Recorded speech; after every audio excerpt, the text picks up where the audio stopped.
demokrasya? Tayo ba ay sa malayang bayan? Namilibat tayo noong nakaraang eleksyon? Pero tama ba ang mga ginagawa nila sa ating bayan ngayon? Hindi tama! Hindi tama! Hindi tama! Hindi tama!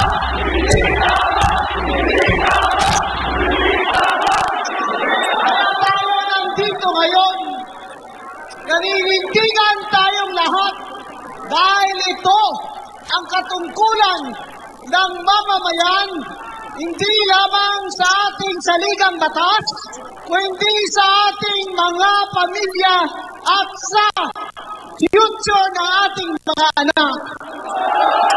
Kung pinili natin ang demokrasya, tayo ay pinangakuan na sa demokratik na gobyerno ay mapapakunlad ang ating bayan, mapapaaral ang ating mga anak, mabibigyan ng trabaho ang ating pamilya, na gumaling sila sa sakit na korupsyon. Kaya ngayon, ang Indonesia ay mataas na ang rating sa credit index. Ang Pilipinas, 2.7 trillion every year gustong utangin ng ating mga pinuno.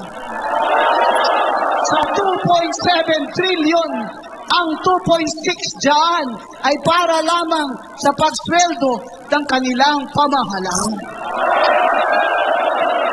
Habang ang budget natin na hawak ng ating mga congressman at speaker at mga senador, na galing dapat ang calculation, komputasyon kung magkano ang mai-income ng Pilipinas galing sa ating taxes at sa ating GDP, ay lobo-lobo na ang budget. Paldo-paldo na.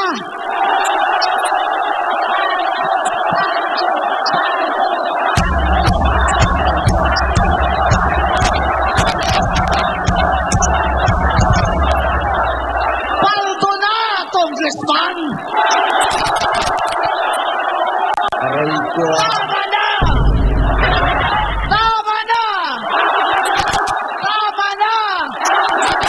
May mananagot! Mananagot! Mananagot! Maraming salamat mga kapatid sa pagkakatawa ng bahay ng Diyos. Salamatan natin, Atty. Rowena Benson.